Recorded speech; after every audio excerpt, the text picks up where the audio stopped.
Trump is now engaged in a great war against the communists, not just the neo-Marxists in our universities, not just the neo-Marxists in our judiciary. You see the judicial revolt, whether it's in what's happening in Brazil with Bolsonaro. And Eduardo Bolsonaro will be in studio tonight for the evening show, 6 o'clock.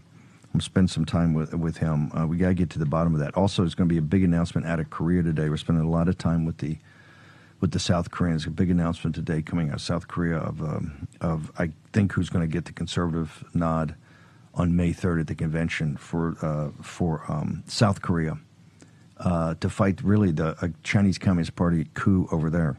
President Trump's confronting the Chinese Communist Party. Remember, they're not communism because, communism's kind of, the economics is a little bit like, they try to play it like the Sermon on the Mount or the Gospel according to St. Matthew, where, it's each according to his needs, and it's not.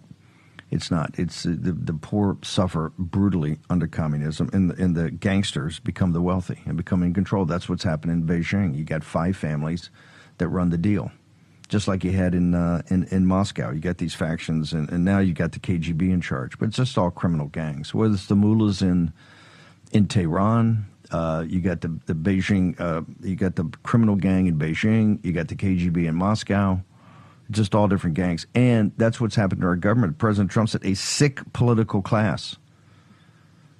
The reason this revolution is so unique and extraordinary, and more so than like FDR's or even Lincoln's, or Lincoln's probably a better analogy. President Trump has an internal enemy he's fighting as much as he's fighting an external enemy. In fact, the internal enemy is inextricably linked with our foreign enemies. That's the point you have to embrace. The CCP would not be as powerful. They would not have the manufacturing jobs. They would certainly not have the shipbuilding. They would not have the Navy. They would not have the military. They would not have the technology unless you have open collaborators. In fact, they're not collaborators. They're partners.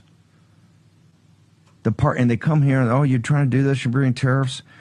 This is why the Democratic Party will never actually rise again. Because they have sold out the working class.